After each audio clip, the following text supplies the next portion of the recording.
প্রিয় মুক্তিকামী ছাত্র জনতা, আমরা দেখতে পাচ্ছি যে আমাদের এই অভ্যুত্থান এবং বিপ্লবের পরেই দেশে অরাজকতা নাশকতা করছে ফ্যাসিস্ট এবং তাদের দোসররা।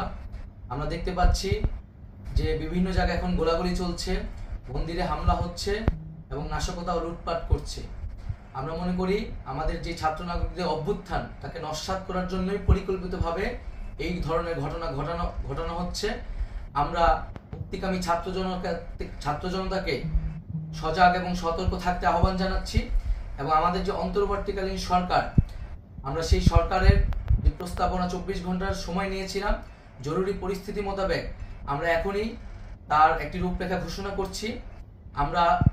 আমরা সিদ্ধান্ত নিয়েছি যে সর্বজন গ্রহণযোগ্য আন্তর্জাতিক খ্যাতিসম্পন্ন নোবেল পুরস্কার বিজয়ী ডক্টর মোহাম্মদ ইউনূসকে প্রধান উপদেষ্টা করে অন্তর্বর্তীকালীন সরকার গঠন করা হবে এবং ডক্টর মোহাম্মদ ইউনূসের সাথেও আমাদের কথা হয়েছে।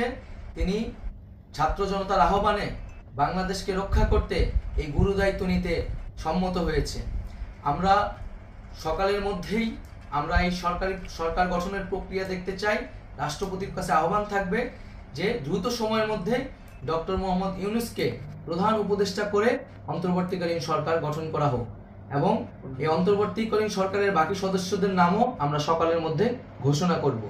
প্রিয় বন্ধুগণ, দেশে যে অরাজকতা চলছে, মানুষের জীবনে নিরাপত্তাহীনতা চলছে, সেজন্য আমরা রাষ্ট্রপতির কাছে আহ্বান জানাচ্ছি দেশে আইন শৃঙ্খলা পরিবেশ ফিরিয়ে আনার জন্য দ্রুত সময়ের মধ্যে কার্যকর ব্যবস্থা নিতে হবে এবং আইন শৃঙ্খলা বাহিনীকে সহযোগিতা করার জন্য মুক্তিকামী ছাত্র জনতাও রাজপথে থাকবে এবং অন্তর্বর্তীকালীন সরকার গঠন না হওয়া পর্যন্ত মুক্তিকামী ছাত্র জনতাকে রাজপথে থেকে তাদের যে অভ্যুত্থান, সেই অভ্যুত্থানকে রক্ষা করতে হবে। প্রিয় বন্ধুগণ, আমরা রক্ত দিয়েছি, শহীদ হয়েছি। আমাদের যেই প্রতিশ্রুতি একটি নতুন বাংলাদেশ গঠন করার জন্য, সেটিকে আমাদের অবশ্যই বাস্তবায়ন করতে হবে এবং অবশ্যই ছাত্র জনতার প্রস্তাবিত সরকার বাদে কোনো ধরনের সরকার কিন্তু মেনে নেওয়া হবে না। আমরা বলেছি কোনো ধরনের সেনাশাসিত সরকার অথবা সেনা সমর্থিত সরকার অথবা এই ফ্যাসিস্টদের দোসরদের কোনো বিটিম সরকার কিন্তু আমরা মেনে নিব না। কোনো গণবিরোধী সরকারকে মেনে নেওয়া হবে না। ছাত্র জনতার অভ্যুত্থানকারী যে প্রস্তাবিত সরকার, অন্তর্বর্তীকালীন সরকার, যেটা আমরা সিদ্ধান্ত উপনীত হয়েছি ডক্টর মোহাম্মদ ইউনূসকে প্রধান উপদেষ্টা করে এই সরকার গঠন করা হবে, সেই সরকারকেই বাস্তবায়ন করতে হবে অবিলম্বে।